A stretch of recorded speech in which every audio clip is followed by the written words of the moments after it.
when we round, it's important to understand what the place value is called. So we're going to go a little crazy here. We're going to go all the way up to 1 billion, but we're going to start at the decimal. So I'm just going to turn this so we can write properly. And if we start here at the decimal, I'm going to call it decimal. I'm going to put it in blue so we know where the decimal is.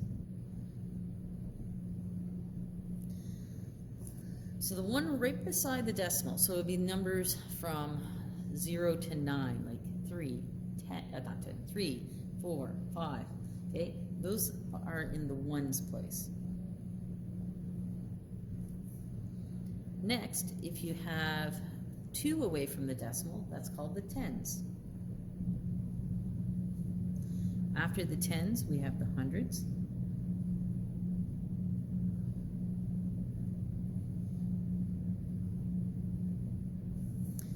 Beside the hundreds, we have thousands.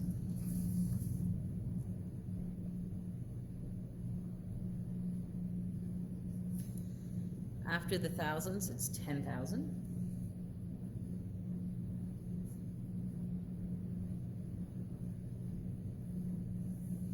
After 10,000, what we have is, let me just move this down a little bit, is 100,000.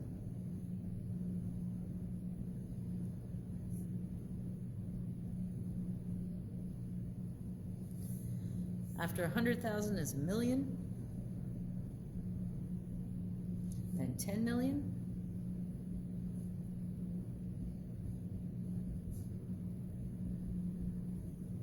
then 100 million,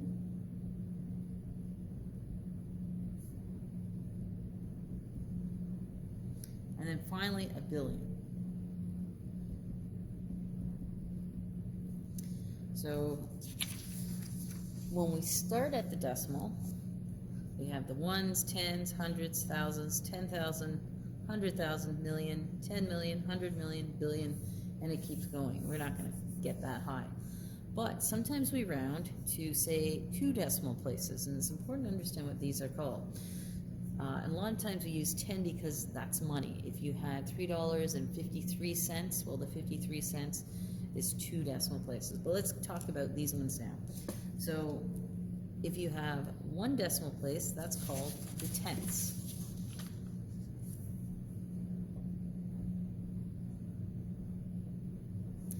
If you have 2 decimal places, that's the hundreds.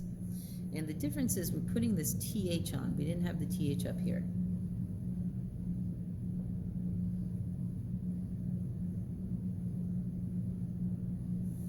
And then finally, next comes the thousandths.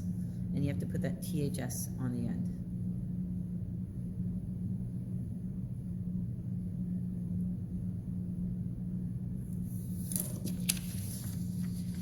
All right, so let's try some rounding examples. So it says here, round the following to the hundredths. The hundredths was 2 decimal places, so 2 beside the decimal place. So here's our number, and what I like to do is I underline where we want to round to. Okay, so I want the hundredths, so I underline the hundredths place so I know where it is. And what you always do is you look at the number to the right of it, and I circle that one. That's going to tell us how we round. So the rule is if the digit to the right is 4 or less, then your rounding stays the same. So because 2 is less than like 5, or it's like smaller than 5 and 4 and such, we leave this digit the same. So it becomes 543.21. So we don't do anything to that because the number to the digit was 4 or smaller, which it was a 2. All right, but sometimes it's bigger than that. So let's do an example like that now. So here, the rule is if the digit to the right is 5 or more, the digit you are rounding increases by 1. So remember, we're rounding to the hundredths, so I'm going to underline the one we're rounding, and what we look at is the one beside it. And you have to say, is it 4 or less, or is it 5 or more? Well, 8 is definitely bigger than 5, so that means this underlined digit here gets rounded up. So all the other digits stay the same. It's 6623 point. It would be 67. The 6 turned into a 7 because we needed to round up. And we do this all the time with money.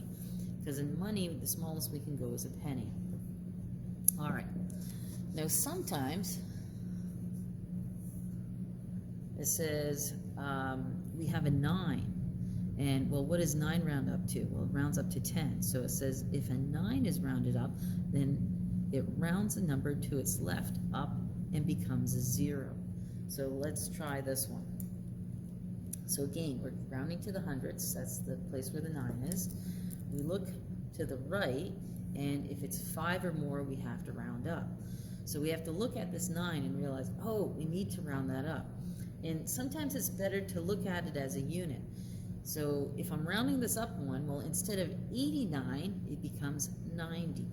So when I write that down, I get 124 point, and again, one more than 89 is 90.